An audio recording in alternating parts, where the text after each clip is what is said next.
మీ పేరు? నా పేరు జనార్దన్ రెడ్డి. ఇప్పుడు పార్లమెంట్ ఎలక్షన్స్ వస్తున్నాయి కదా, మీరు ఎవరికి ఓటేద్దాం అనుకుంటున్నారు? నేను కారు గుర్తుకు బాదిరెడ్డి గోవర్ధన్ పోటీ చేయాలని అనుకుంటున్నాను. ఎందుకు? ఎందుకొరకంటే కాంగ్రెస్ ప్రభుత్వం మొన్నటి ఎలక్షన్లలో చూసినాం మనం. ఎన్నో హామీలు ఇచ్చారు, 6 గ్యారంటీలు అన్నారు, అందులో ఒక్క గ్యారంటీ కూడా అమలు లేదు. కాబట్టి ప్రజలు ఎవరు కూడా కాంగ్రెస్ ప్రభుత్వాన్ని నమ్మడం లేదు.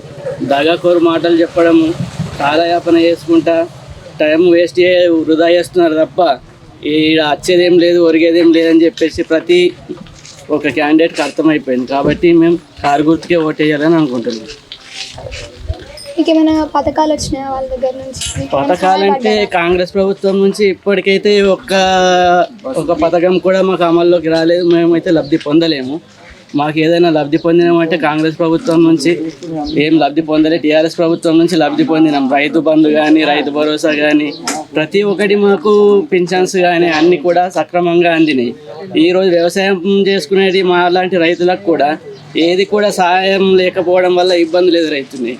కాబట్టి మేము కారు గుర్తుకు ఓటేయాలని అనుకుంటున్నాం. అంతేకాకుండా ఈరోజు రేవంత్ రెడ్డి ఏం చేస్తున్నాడు, మతపరమైనటువంటి విధ్వంసాలు సృష్టించడానికి ప్రతి ఒక్క మందిరాల పైన ఓట్లు వేయడం.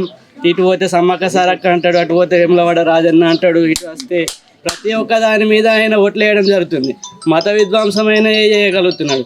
కానీ ఈరోజు ఆయనకు దమ్ము ధైర్యం అనేది ఉంటే రేవంత్ రెడ్డి గారికి ఒక చర్చి పైన లేకుంటే ఒక మసీదు పైన ఒక ఒట్టేది చెప్పలేకపోతాడు.